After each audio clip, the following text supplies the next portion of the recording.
देव classes special में सभी छात्रों का हार्दिक स्वागत है। देव क्लासेस स्पेशल के माध्यम से आप सभी कम्पिटिटिव एग्ज़ाम की तैयारी बहुत ही आसान ढंग से कर पा रहे हैं, क्योंकि यहाँ पर सारी महत्वपूर्ण चीज़ें आपको दी जाती हैं। इसके अतिरिक्त कक्षा 9वीं से लेकर 12वीं तक के बच्चों के कुछ महत्वपूर्ण विषयों को भी कवर किया जाता है। तो आज का हमारा जो टॉपिक है वो सभी के लिए महत्वपूर्ण है, तो ध्यान से देखिएगा। आज हमने कुछ वैज्ञानिक उपकरणों की बात की है, जिसमें से आप देखेंगे कि ये उपकरण किस काम में आते हैं। और इसके अतिरिक्त भी अगर आपके दिमाग में कुछ हों ऐसे उपकरण जिसे मैं यहाँ ना बता पाऊँ, तो आप उसको कमेंट बॉक्स में शेयर कर सकते हैं। आपके उन उपकरणों के बारे में चर्चा हम अगले वीडियो में करेंगे। तो देखिए, सबसे पहला उपकरण होता है अल्टीमीटर। ये एक ऐसा उपकरण है जो विशेष प्रकार का एनराइड बैरोमीटर की तरह होता है, जो ऊंचाई के मापन के लिए प्रयुक्त किया जाता है। अगला आपका आमीटर है।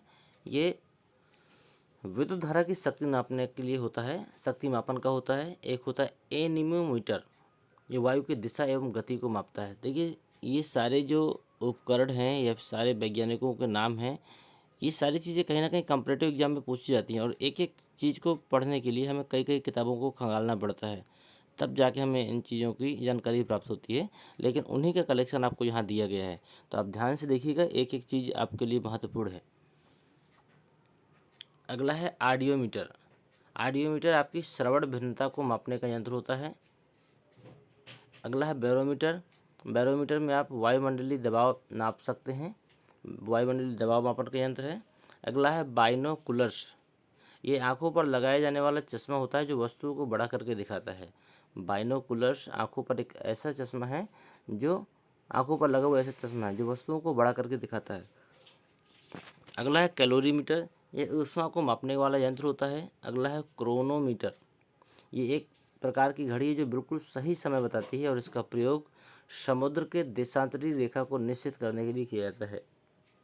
ये विशेषकर क्रोनोमीटर का जो प्रयोग है वो आपका समुद्री जहाज़ों में यूज होती है। अगला है क्लिनिकल थर्मामीटर।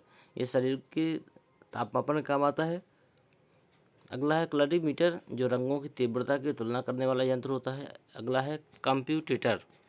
एक ऐसा यंत्र है जो विद्युत धारा को बदल या उल्टा कर देता है, या फिर कह सकते हैं डायनामो में इसका प्रयोग डीसी धारा को एसी धारा में परिवर्तित कर सकते हैं, जिसे आप लोग आज की डेट में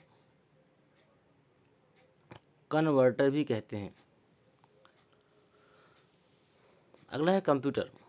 ये आपका बड़ी एवं जटिल गूढ़ भाग का पहले से सूचनाओं का संकलन के आधार पर समस्त समाधान ढूंढने वाले यंत्र है। कंप्यूटर को आप जानते भी होंगे, कुछ भी टाइप करते हैं आपका तुरंत निकल कर आता है। निकलता भले ही गूगल से हो, लेकिन सिस्टम तो कंप्यूटर ही होता है। अगला है डायनमो। डायनमो आपको यांत्रिक ऊर्जा को विद्युत ऊर्जा में बदलने वाला यंत्र होता है।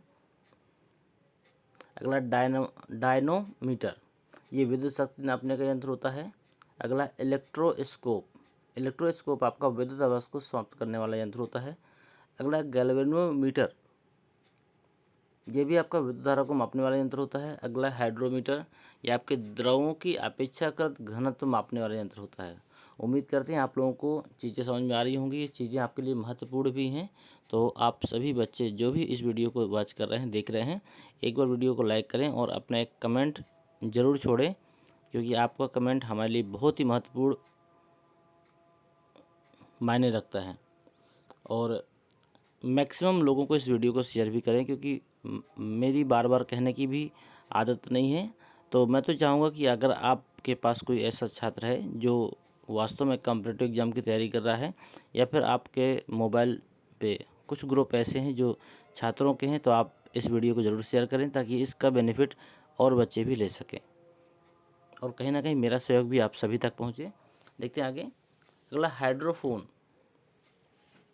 ये द्रव के अंदर ध्वनि को मापने का यंत्र होता है। द्रव कह दें या फिर जल कह दें, जल के अंदर ध्वनि को मापने का यंत्र होता है। अगला है आपका हाइग्रोमीटर।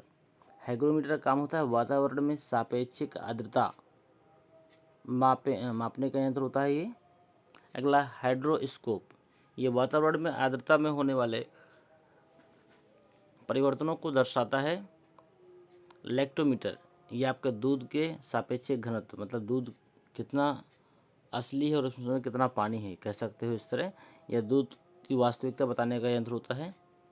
अगला है मैग्नेटोमीटर, ये आपका चुंबकीय गति एवं क्षेत्र की तुलना करने में प्रयुक्त होने वाला यंत्र होता है। अगला है मैनोमीटर, ये गैसों को दबाव को मापने वाला यंत्र होता है। अगला है मैरिनस कंपास, ये दिशा बताने वाला यंत्र होता है।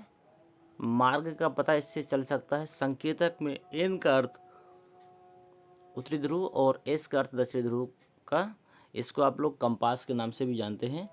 इसमें आपकी उत्तरी और दक्षिणी ध्रुव पता चल जाता है और इसके बाद में हम बाकी दो दिशाओं का पता कर सकते हैं। अगला माइक्रोमीटर, ये छोटे अंतर या कोण को मापने वाला यंत्र होता है। अगला होता है माइक्रोस्कोप, कहते हैं सूक्ष्मदर्शी और सूक्ष्म जीवों को इसकी सहायता से देखा जा सकता है। यह सूक्ष्मदर्शी नहीं है, आप कह सकते हैं इस सूक्ष्मदर्शी से सूक्ष्म जीवों को देखने में सहायता मिलती है। अगला पेरिस्कोप है, ऐसी वस्तुओं को देखने का यंत्र जो सीमा से अधिक दूर है और जिनका प्रत्यक्ष दृश्य नहीं है, मतलब बहुत दूर रखी हुई वस्तु या बहुत दूर स्थित वस्तु जिसे देखना असंभव हो या मुश्किल हो, ऐसी वस्तुओं को भी इससे देखा जा सकता है। अगला है आपका फोटोमीटर, फोटोमीटर से आप प्रकाश की तीव्रता माप सकते हैं।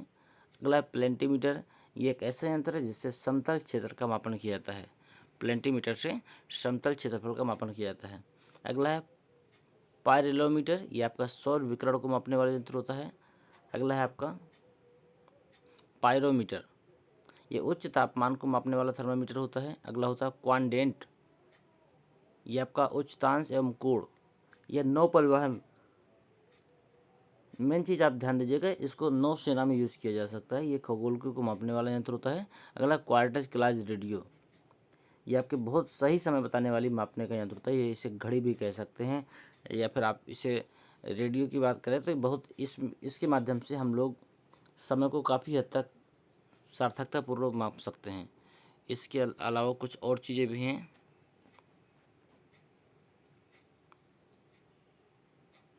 पायरोमीटर आपका हो गया था। अगला माइक्रोमीटर आपका विकिरण, ऊष्मा का जो विकिरण होता है, किरणें होती हैं उसमें से निकलने वाली, उसको मापने वाला यंत्र होता है। अगला है आपका रेफ्रेक्टोमीटर, ये आपका पदार्थ का रेफ्रेक्टिव इंडेक्स मापन यंत्र होता है। अगला है सेनलिको या सेलेनोमीटर, ये आपका हाइड्रोमीटर भी कहलाता है, जिसे द्रव में घुले नमक का घनत्व मापने के काम में लाया जाता है। अगला सिस्मोग्राफ, ये आपके भूकंप की तीव्रता और झटकों को मापता है। सिस्मोग्राफ जो होता है वो भूकंप की तीव्रता, जो रिएक्टर स्केल होती है, लेकिन नापता कौन है? सिस्मोग्राफ। ये भूकंप की तीव्रता और झटकों को मापता है। सेक्सटेंट, दो वस्तुओं के बीच कोणीय अंतर को मापने वाला यंत्र होता है। अगला है स्पेक्ट्रोस्कोप, ये आपका स्पेक्ट्रम को विश्लेषण करने वाला यंत्र होता है।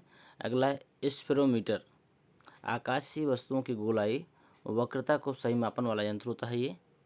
अगला स्पेग्नोमीटर, ये आपका रक्तचाप नापने वाला यंत्र होता है।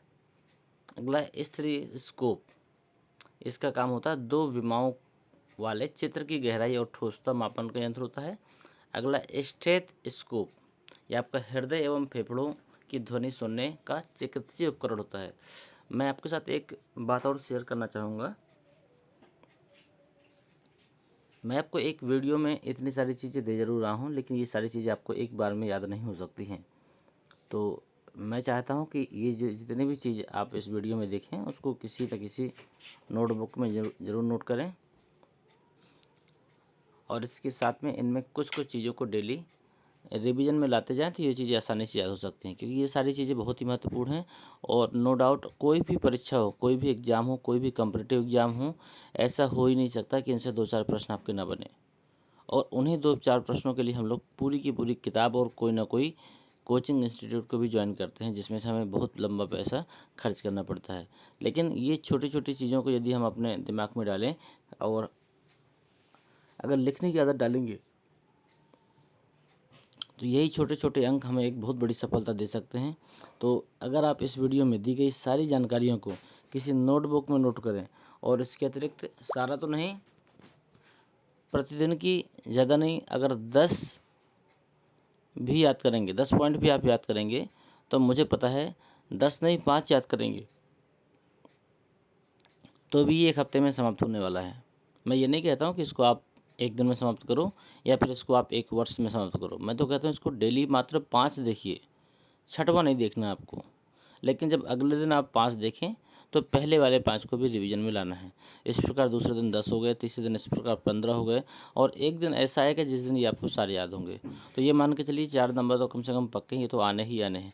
तो आप इन सारी चीज़ों को एक बार वीडियो को पोस्ट करके नोटबुक में नोट जरूर करिएगा, क्योंकि ये चीज़ें आपके लिए महत्वपूर्ण हैं और ये कहीं ना कहीं आपको परीक्षाओं में, कॉम्पिटिटिव एग्जाम में या फिर आपके होम एग्ज़ाम में एक अच्छे नंबर कलेक्ट करने में मदद करेंगी। क्योंकि यही छोटी छोटी चीज़ें कहीं ना कहीं अध्यापक या बच्चे छोड़ देते हैं कि 1-2 नंबर में होता क्या है, और यही 1-2 नंबर आपकी परसेंटेज को निर्धारित करते हैं। तो कोई भी चीज़ छोटी नहीं होती, क्योंकि ये बहुत ही महत्वपूर्ण चीज़ें जो आज दी जा रही हैं आपको, तो इसको नोट ज़रूर करिएगा। चलिए चलते हैं फिर आगे। अगला टेंगेट गैल्वेनोमीटर, ये आपका प्रत्यक्ष वैद्युत धारा शक्ति मापन का यंत्र होता है। अगला है टेलीमीटर, ये दूर पर होने वाली भौतिक घटनाओं को रिकॉर्ड करने वाला यंत्र होता है। अगला है टेलीस्कोप, दूर की चीज़ों को देखने का उपकरण होता है। आपने सुना होगा चंद्रमा या ग्रहों को देखने के लिए टेलीस्कोप का उपयोग किया जाता है। मतलब ये बहुत दूर रखी हुई चीज़ों को, जिनको हम अपने साधारण आंखों से नहीं देख सकते, टेलीस्कोप के माध्यम से हम उसको भी देख सकते हैं। अगला टेलीविज़न, एक ऐसा यंत्र होता है जो इलेक्ट्रॉनिक माध्यम से ध्वनि व चित्रों को प्रसारित करता है, जो आपके घरों में कहीं ना कहीं है।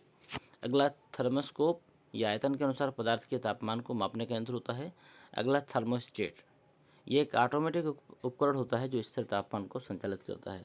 तो दोस्तों आज ये कुछ संकलन था वीडियो का जो मैंने आपको दिया, और जो भी चीज़ें मैं इकट्ठी कर पाया उसको आपको एक वीडियो में मैंने देने का प्रयास किया है। मुझे उम्मीद है कि मैंने अपने द्वारा एक बहुत ही बेहतर जानकारी आपको दी है, और ये जानकारी आपके सारे होम एग्जामिनेशन में और इसके साथ में कॉम्पिटिटिव एग्जाम में तो बहुत ही ज़्यादा महत्वपूर्ण है। आप कितना हद तक समझ पाए हैं आप ज़रूर मुझे फीडबैक दें किसी कमेंट बॉक्स के माध्यम से।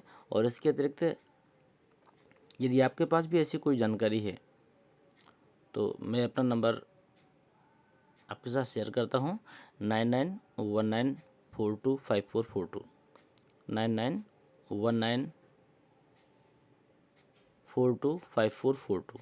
ये मेरा व्हाट्सएप नंबर है। अगर आपके पास भी ऐसी कोई जानकारी है या आपके पास भी इसके अतिरिक्त कुछ ऐसे उपकरण हैं जो कि फिजिक्स में, भौतिक विज्ञान में या रसायन विज्ञान में या किसी में भी यूज होते हैं और जिनकी जानकारी इस वीडियो में नहीं मिली है, तो आप उसको मेरे साथ साझा ज़रूर करें।